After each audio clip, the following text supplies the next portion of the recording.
Have you seen the list? You may be wondering what list I'm talking about. There are quite a number of them. One is called Elef Lemateh, another is called Project Shmira. What are they? And there are more.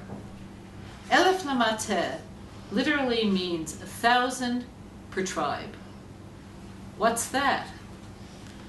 In Parshas Matot, which we read just a short while ago, Moshe told the Jews in the final battle that they were to wage before entering Eretz Israel that he wanted each tribe to volunteer 1,000 men. And the phrase for tribe is used 3 times, mateh, mateh, mateh. So the commentators say that this is a reference to 3 different groups of 1,000. One group of 1,000 was actual fighters. Another group were people who guarded the home front. The third group were people who prayed. They were right there. They were directly responsible for everything in the war and its conduct, as much as the warriors and as much as the guardsmen. So the idea of Elef Lemateh is that each one of us should take direct responsibility for the life of a specific soldier. You can go online, you could go onto Project Shmira, follow the instructions. They'll give you someone's name. But I want to tell you something very important. These names didn't just come out of the phone book. Every soldier who's being prayed for wants someone to pray for them. They understand exactly where they're going, and they understand exactly to whom they have to turn. The Rabbanut Tzva'it, the army rabbinate, produced 60,000 pairs of tzitzis, and they're gone. And people had to give more and more, because there's no limit to what people are thirsty for. Things are changing. So Rav Tzvi Myers told us how we could ourselves move into this. One way is loving God, another way is prayer, tefillah. Sometimes tefillah feels wooden, feels blocked. So I want to tell you what makes tefillah work. There are a few things. The Shla talks about them. One of them is be sure to say something new. You get up to the part of your prayers, and Maharal will tell us that the requests are the main thing, because a perfect prayer is one in which you feel absolutely dependent only on Hashem.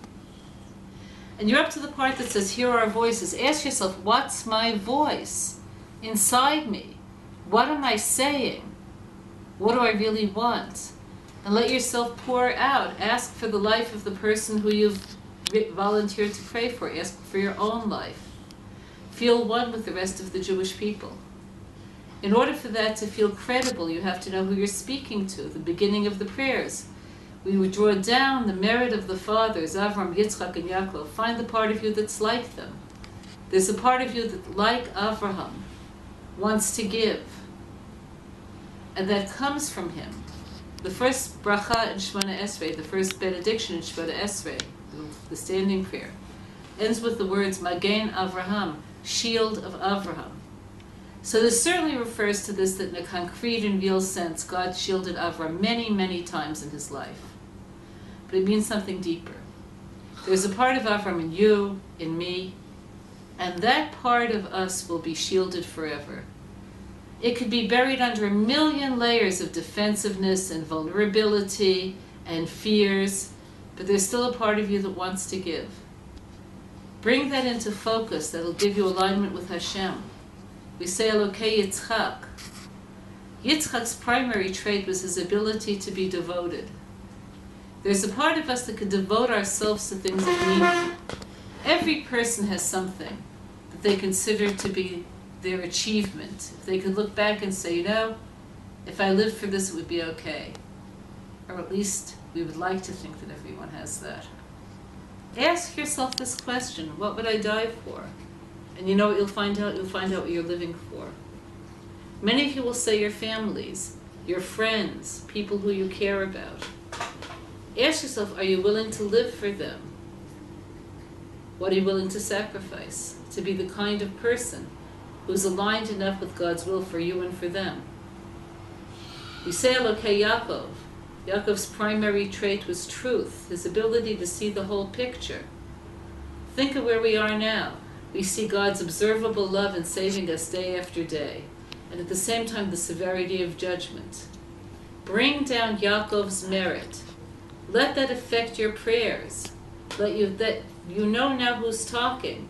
You're talking to Hashem, who brought these traits into the world and let them flow through the patriarchs and put them in you. And then ask for what you want and realize anything you really want is only going to come from one source.